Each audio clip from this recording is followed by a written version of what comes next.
highlights and some of my spiritual learning, reflection, and insights from my recent Holy Land pilgrimage. This is not a true homily, but a reflection. Let me preface by saying this pilgrimage was a spiritually enhancing journey, and likely I will never hear the scriptures the same way again. Each day was experienced as a sacred gift woven around my heart in wonder. Meeting the people and experiencing holy places is helping me to understand the scriptures more as living accounts of the stories rather than as formal documents. Words and pictures, they just don't tell the story. The 2-week pilgrimage through Israel, Palestine, and Jordan was arranged by Vickers Hodge, up there in white, an Anglican priest who just retired in December. He has completed a sabbatical in the Holy Land and has been there 6 times. He's very knowledgeable about the sites and the people, and he knows a lot of the people.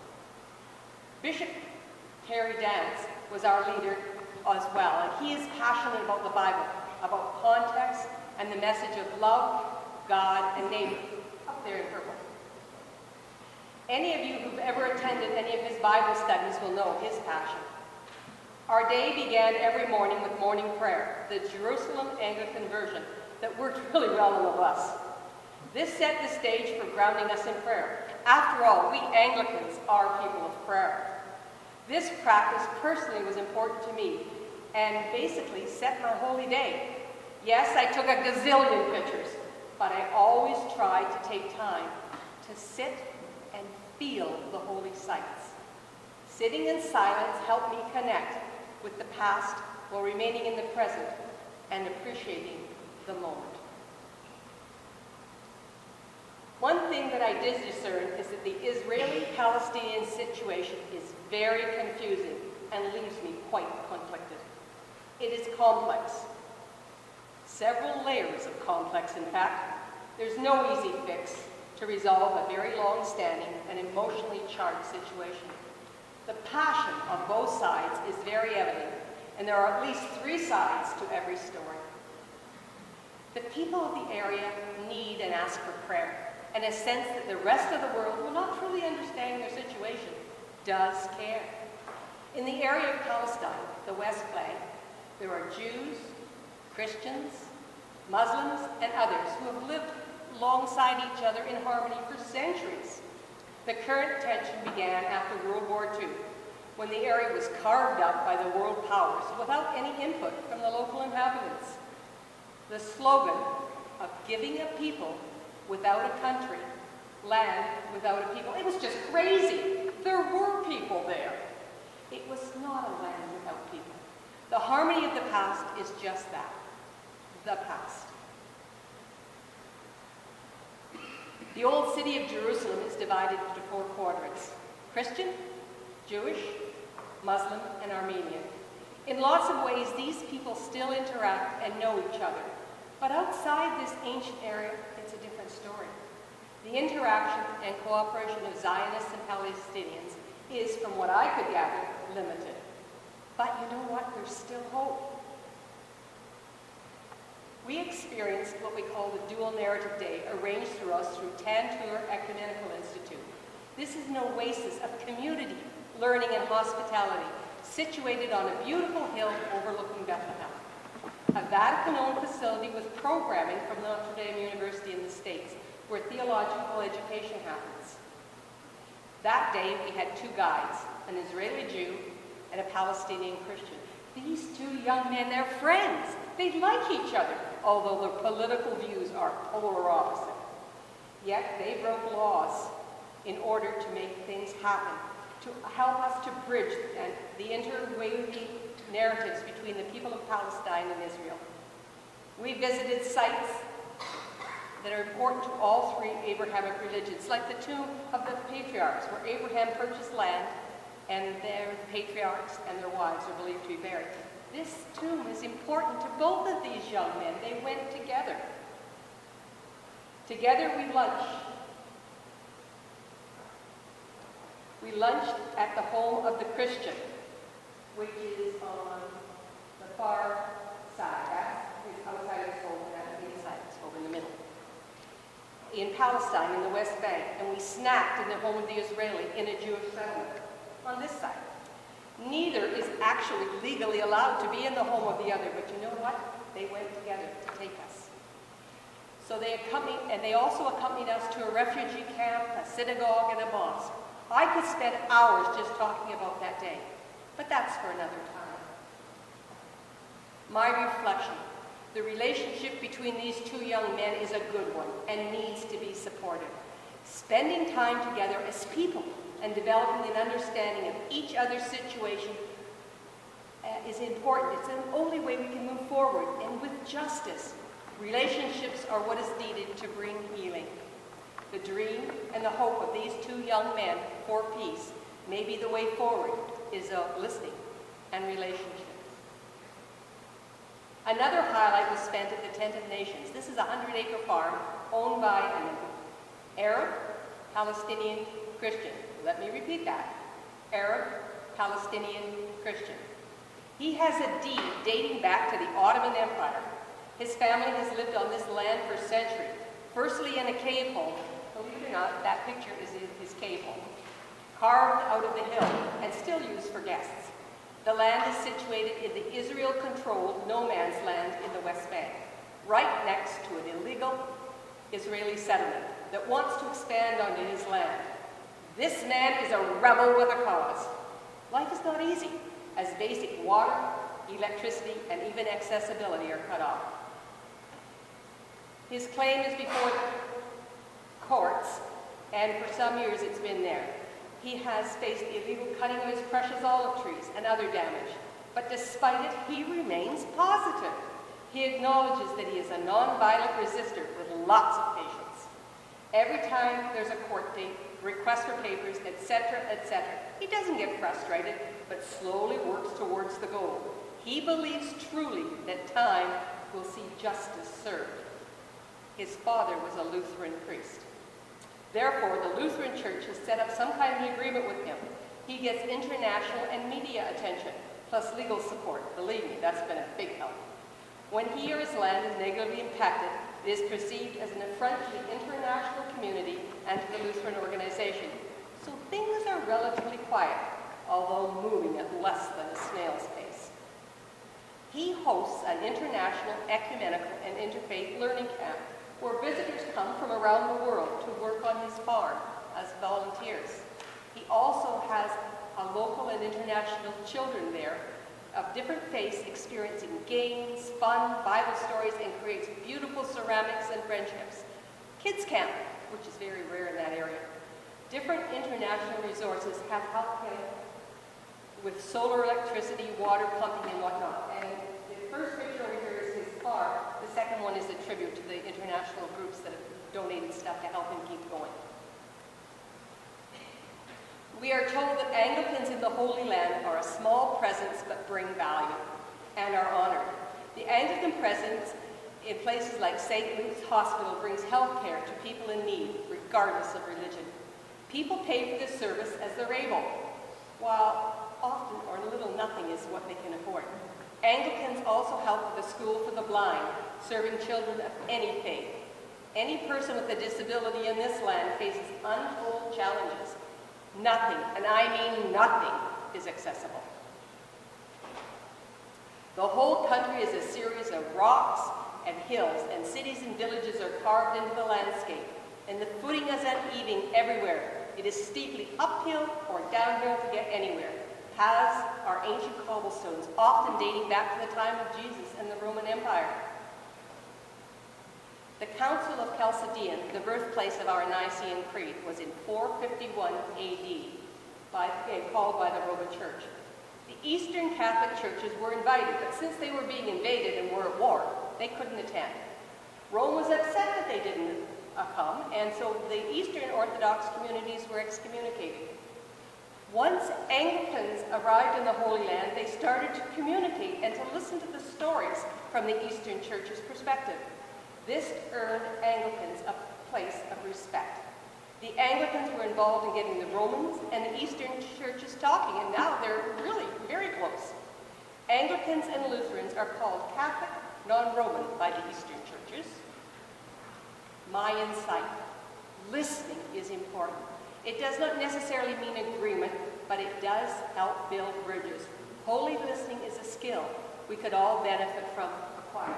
And these are some of the kids from the blind school. Eucharist. When we visited some of the significant holy sites, we were able to have Eucharist. The sites were often managed by the Romans, the Eastern, or other communities. At these places, there are small altar sites in the open, in caves, or inside other churches. If booked ahead, vestments, bread, wine, etc. was provided, so our clergy could offer us Eucharist. What a blessing that was. These are three of the sites. We've got others. The one on this far side is on the banks of the Sea of Galilee. The middle one is in the Garden of Gethsemane, and the other one is in a cave by Jacob's Well.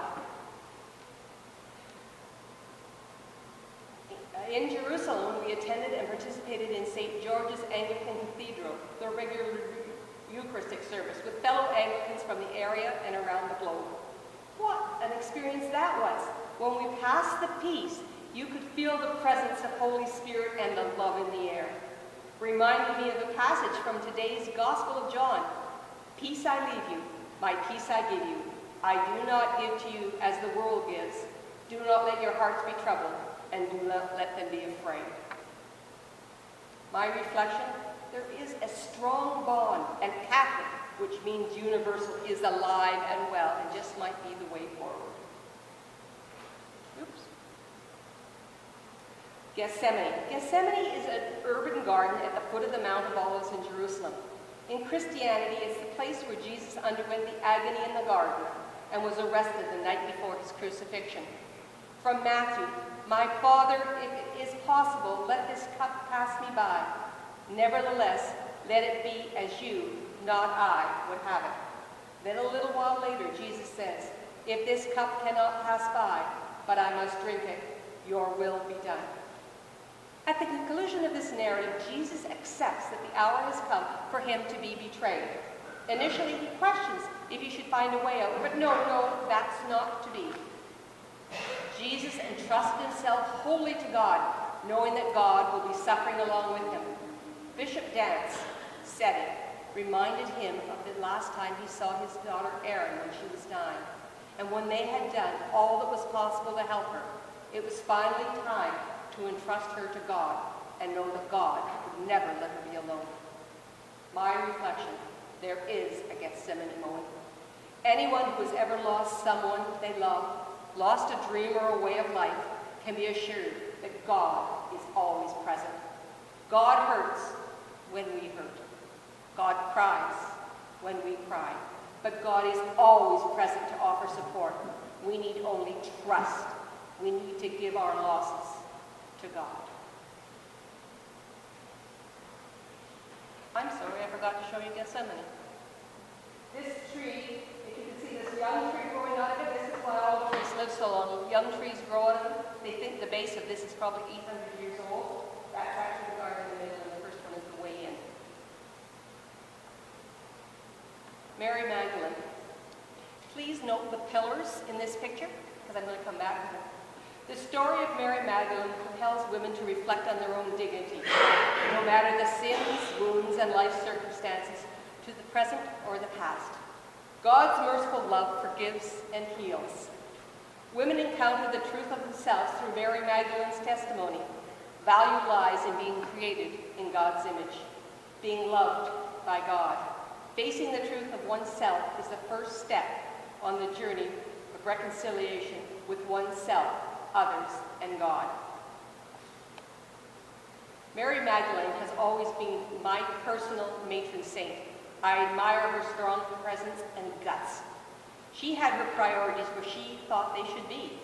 So when I visited Magdala, where she came from, I felt a strange connection, an encounter. There is a lot of archaeology work going on, and it is believed that they have identified the village and possibly her home, dating back to the time of Jesus. The oldest known menorah has been unearthed in this well-to-do village, along with the synagogue, where Jesus likely taught. See that little picture with that little black spot? That's my toe. I took the sock off after. I walked barefoot on the ancient floor. And it's important to remind people that Jesus was a very devoted Jew.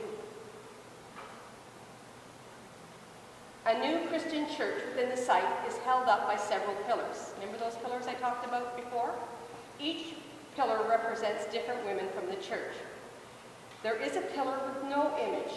Here one can touch the pillar and vision any and all women who have had significance in their lives. As I touched that pillar and saw in my mind's eye female mentors and heroes, I felt connected to Mary Magdalene. It was a powerful personal experience, and I will never forget it. Through Mary Magdalene's, this is my reflection, through Mary Magdalene's encounter with Jesus, she was healed, had her dignity restored, and was commissioned by Jesus to announce the good news. She is honored, according to Matthew, as the apostle to the apostles, and offers women of all walks of life a testimony of hope and courage. If such a strong woman, some 2,000 years ago, can be a feminist that believes the true belief that men and women are equal and share the same love of God, can come where women can be found any and everywhere. I am proud to call myself a feminist. While I don't believe that I'm better than anyone, I try and think that I'm as worthy as anyone. I feel that this worship center for all Christian pilgrims honors the feminine and women's contributions to the church and to humanity, and is a step that would please Jesus, because Jesus was the first feminist. Galilee. We traveled around the Sea of Galilee, which is not a sea at all, it's a big lake, stopping at many places that Jesus traveled, teaching and healing. To follow in these footsteps was humbling. On our boat cruise, we came to confront the unpredictability of the place. The whole country is hills, mountains, rocks, and sand, and rocks and more rocks. You literally must travel uphill or downhill to get everywhere. Flat areas are very few and far between. There is a break in the mountains, and the predominant wind howls through the western opening, chopping up the water. Then it hits the Golan Heights and goes back and doubles upon itself, really churning up the water. This causes significant storms in the Sea of Galilee. No wonder the disciples were terrified when Jesus slept and they anticipated being drowned. Storms come up, fast and furious. From Mark we learn a great storm arose and the waves beat into the boat, so that the boat was already being swamped. But he was in the stern, asleep on the cushion, and they woke him up and said to him, "Teacher, do you not care that we're perishing?" He woke up and rebuked the wind and said to the sea, "Peace, be still." Then the wind ceased, and it was dead calm. He said to them, "Why are you afraid? Have you so little faith?" And they were filled with great awe and said to one another, "Who then is this that even the wind and the sea obey him?" The disciples were awestruck when they saw Jesus exercise his authority over the wind and the sea, an inkling that Jesus, with the support of God, has more power than mere mortals, no matter how powerful we think those mortals are. It must have been unfathomable and mind-blowing. My reflection, this is God's world. It does not belong to the Caesars of the world, not to the rich and powerful, not to the false gods and the beautiful people, but to you and to me. We need to trust, exercise faith, and fight for justice. The authority comes from God and not from humanity. I must say, when those waters start to churn, though, it can be pretty exciting. I was on the boat. It was frightening. Mount Nebo. Mount Nebo is where Moses stood and looked at the promised land, knowing that he would never enter. It must have been difficult. Looking down across the Dead Sea and the Jordan River, from this vantage you can see quite a distance. I need to tell you that the promised land, the land of milk and honey, is not what I expected. I expected a lot more green and a lot less rock. At the Mountaintop Memorial, we had a great opportunity to partake in a Eucharistic service overlooking the promised land. And the big picture is where we took Eucharist, looking over. It was mesmerizing. I don't know how else to say it. At the same location is a wonderful bronze statue of Jesus and a serpent. The healing serpent symbol from the Old Testament and Jesus in the New Testament are intriguing. My insight, the bronze serpent in the Exodus desert protected the people. The merged image of the serpent of Moses with the crucified Jesus who saved the whole world is so powerful. The healing connection of this artwork is very personal. I felt drawn to the work. I felt like being on Mount Nemo and viewing the promised land, and the healing connection was an invitation to always consider one's personal promised land opportunity and therefore undergo healing by following Jesus. I could go on and on because this talk has barely scratched the surface of my pilgrimage. Experiences like renewal of baptismal vows in the Jordan, couples renewing their marriage vows at Cana in Galilee, time in the Church of the Holy Sepulchre, touching the rock at Golgotha in proximity to the Garden Tomb, participating in a surreal Taizé service, connecting with the Sermon on the Mount from Matthew and the Sermon on the Plains from Luke, the Beatitudes, visiting other meaningful holy sites, and on and on. But I still need to process those and so many other encounters. I pray that this experience has made me a better person. I know it has enriched my spiritual and personal life. I only hope that I have piqued your interest in the Holy Land, our shared heritage. Further, I know that by developing relationships and connecting with timeless scripture stories and messages, we can demonstrate that following the way of Jesus by loving God and neighbor is the way to peace, the way forward. And for this I say thank you.